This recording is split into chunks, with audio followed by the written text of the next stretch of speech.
वर्ण विचार। आज हम पढ़ेंगे संस्कृत भाषा में वर्ण का क्रम किस प्रकार से है और वर्ण किसे कहते हैं। भाषा की सबसे छोटी इकाई को वर्ण कहते हैं। पाणिनि ने वर्णमाला को 14 सूत्रों में प्रस्तुत किया है।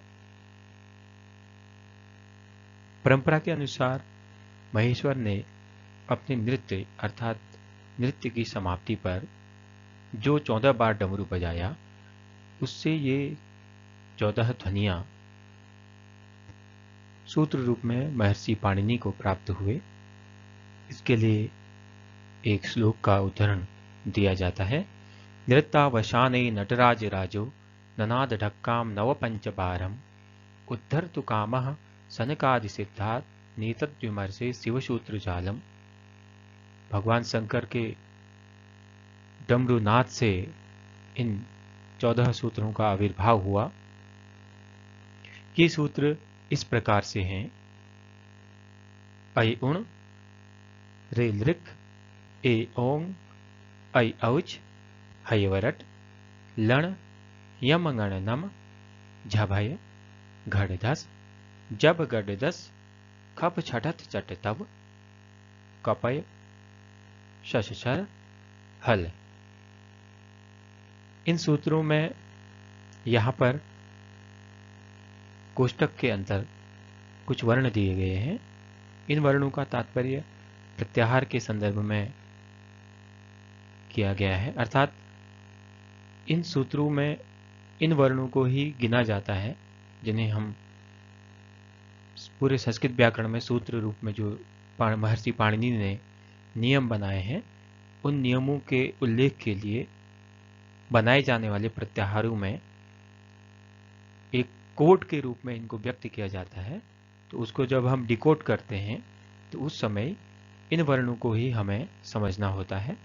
आगे हम प्रत्याहार के संदर्भ में इसे समझेंगे।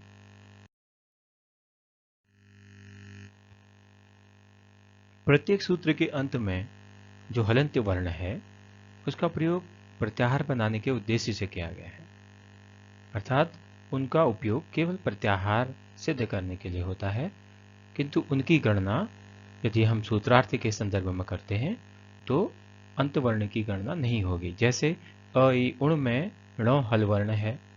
अगर इस सूत्र का प्रयोग करते हुए हम प्रत्याहार बनाते हैं तो यह सूत्र केवल अ, ई और उ वर्णों का ही बोध कराएगा। इन्हें प्रत्याहारों के अंतर्गत आने वाले वर्गों के साथ सम्मिलित नहीं किया जाता है जो अंतिम हल वर्ण है। माहेश्वर सूत्रों के आधार पर विभिन्न प्रत्याहारों का निर्माण किया जा सकता है। प्रत्याहार 2 वर्णों से बनता है, जैसे अच, इक, यण, अल, हल इत्यादि। इन प्रत्याहारों में आदि वर्ण से लेकर अंतिम वर्ण के मध्य आने वाले सभी वर्णों की गणना की जाती है। प्रत्याहार के अंतर्गत आदि वर्ण तो परिगणित होता है, किंतु अंतिम वर्ण को छोड़ दिया जाता है।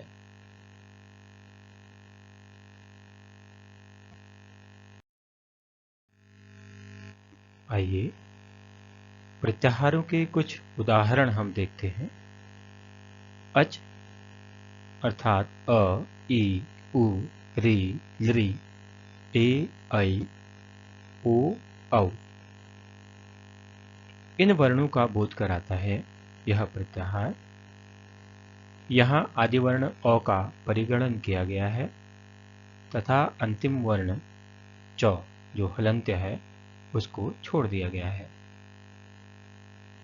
हल 5वें सूत्र के प्रथम वर्ण ह से लेकर 14वें सूत्र के अंतिम वर्ण ल के मध्य आने वाले सभी वर्ण ह, य, व, र, ल, य, म, ङ, ण, न, झ, भ, घ, ढ, ध, ज, ब, ग, ड, द, ख, फ, छ, ठ, थ, च, ट, त, क, प, श, श, श।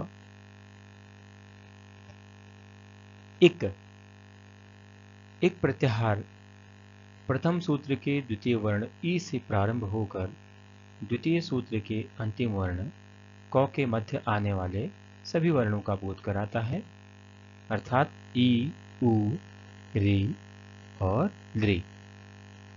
अब प्रत्याहार प्रथम सूत्र के प्रथम वर्ण अ से लेकर द्वितीय सूत्र के अंतिम वर्ण क के मध्य आने वाले सभी वर्णों का बोध कराता है। अ, ई, उ, री तथा लृ। झल प्रत्याहार अष्टम सूत्र के प्रथम वर्ण झ से लेकर 14वें सूत्र के अंतिम वर्ण ल के मध्य आने वाले सभी वर्ण